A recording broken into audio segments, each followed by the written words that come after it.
talking about just how many jobless people we have in a country, and most of them are young people, age group 20 to 24, Gen Z clearly. And it just got me thinking about, the kind of life you live. First things first, you're not even involved in the family's decisions. You're Nikazia, because, I mean, you don't have a job, you don't have an income, no respect is coming. I mean, put your hands up.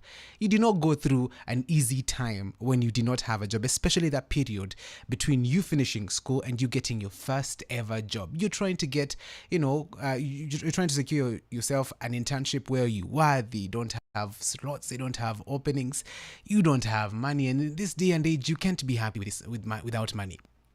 There is no respect. You can't even date, honestly. You cannot.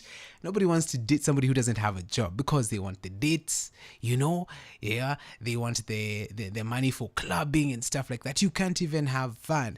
And what we're having a conversation around is, if you are confident and you think you're optimistic that the government is doing enough to actually secure, yourself, the youth, if you're the youth yourself, a job, and you're listening to me and you're jobless, are you confident, are you optimistic that the government is doing enough to ensure that you get a job? Not now, maybe next month.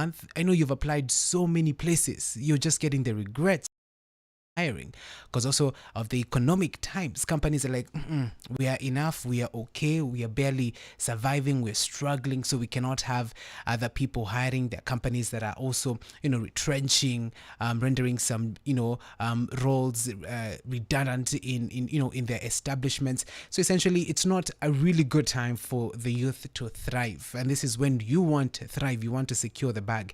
And being MSME, I should say, Medium and Small Enterprises Day globally, people now are thinking, okay, can I start a business? And these are thoughts that come to your mind. Is it possible for me to start a business? But then you can't start a business because you don't have the capital. Do you have the idea that can, get you a good business? And not just starting a business, it needs to be sustainable. It needs to be profitable. Can it survive through this, very tough times in the economy? At the same time, there are those who are thinking, did I do the wrong course? I mean, all these thoughts come in when you don't have a job.